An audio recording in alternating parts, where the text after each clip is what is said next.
요한복음 1장 14절은 요한복음 전체를 관통하는 아주 중요한 말씀입니다. 예수님께서 이 땅에 오신 이유는 우리 가운데 거하시기 위해서입니다. 구약시대 하나님의 임재와 영광이 성막을 통해서 드러났던 것처럼 예수 그리스도께서 이제는 하나님의 영광을 직접 드러내시고 그리고 우리와 함께 하시는 것입니다. 이게 이제 임마누엘이죠. 육체의 한계 또 인생의 한계를 명확하게 가지고 있는 우리 인간이 하나님의 임재를 누리고 하나님의 영광을 맛보고 이제 은혜와 진리 안에서 하나님의 사랑 안에서 영원한 생명을 얻을 수 있는 그 길들이 열리게 된 것입니다. 영원한 생명, 이걸 줄여서 영생이라고 하는데 하나님과 올바른 관계를 맺는 것입니다. 그래서 하나님과 깨어진 관계가 다시 회복되는 거예요. 그래서 중심이 이제 잡혀요. 그래서 이제 하나님을 향해서 섭니다. 하나님의 뜻이 다시 이루어지도록 방향이 잡힌 것입니다. 하나님 우리를 의롭게 하셨습니다. 의로운 자들이 하나님 앞에 설 수 있는 것이고 하나님을 아버지라 부를 수 있는 것이고 하나님의 자녀가 되는 것이고 그리고 하나님의 그 영광 원래 우리를 창조하실 때 가지셨던 그 목적이 놀랍게도 회복되는 것입니다. 그리고 19절부터 34절까지 이거는 이제 세례 요한의 증언이 나와 있습니다.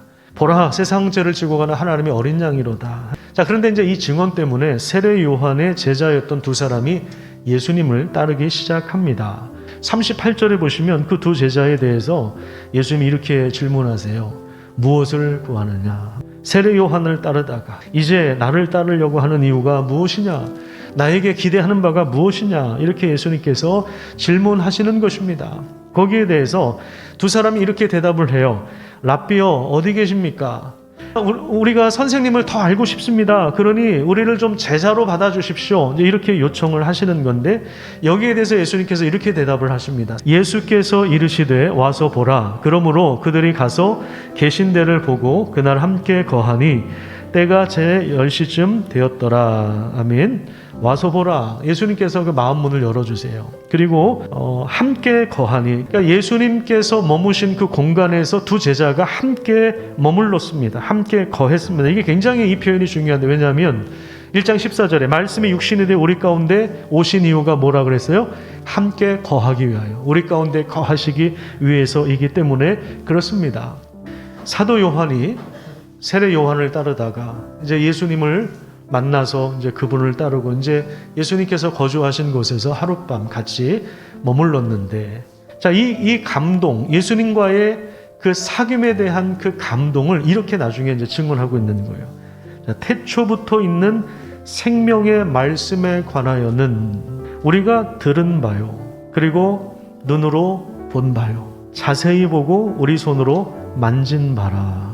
예수님과의 깊은 사귐과 만남을 가졌다는 그런 이야기입니다. 2절에 보시면 이 생명이 나타내신 바 된지라 이 영원한 생명을 우리가 보았고 증언하여서 너희에게 전하는데 이는 아버지와 함께 계시다가 우리에게 나타내신 바 된 이시다. 우리가 보고 들은 바를 너희에게도 전함은 너희로 우리와 사귐이 있게 하려 합니다.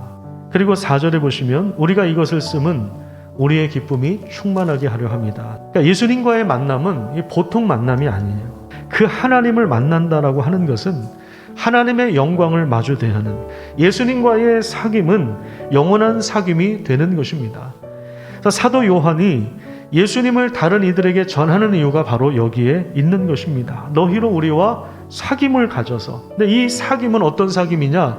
하나님 아버지, 그의 아들 예수 그리스도와 더불어 누리는 영원한 사귐이에요. 영원한 사귐을 통해서 태초부터 말씀으로 존재하신 하나님의 아들 우리 가운데 오셨고 예수님을 만난 이들의 증언이 지난 2000년 이상 이어졌기 때문에 오늘도 우리가 이 영원한 사귐을 누리게 되었습니다. 그렇기 때문에 여러분 많은 사람들에게 이 복음을 나누어 주시고 영원한 사귐으로 초대해 주시기를 부탁드립니다.